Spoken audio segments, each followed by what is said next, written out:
Seattle carried a different kind of tension in 1919.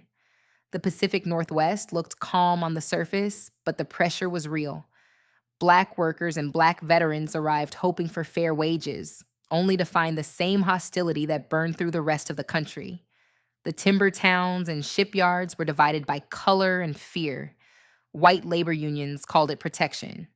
Black workers called it pressure. Seattle's general strike had just ended, but the Red Summer was still rising. Police watched every dock, every meeting, every Black man in uniform.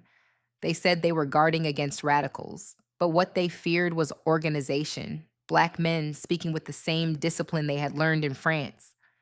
In Tacoma and Everett, Black families built quiet communities near the rail line.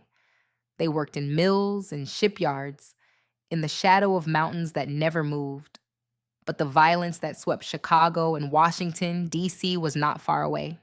It arrived in letters and threats, in the way police stood too close when Black men gathered to talk about wages. By autumn, the fear had a name: Negro radicalism. It justified raids. It justified arrests. It justified silence.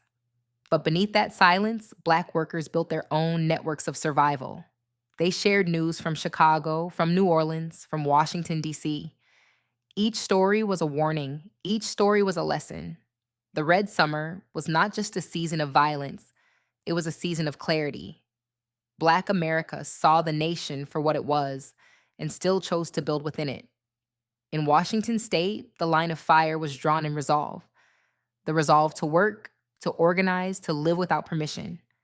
And as the year closed, the Pacific air carried the same rhythm heard across the country, a rhythm of pressure and promise. The Red Summer had moved west, but its message remained the same.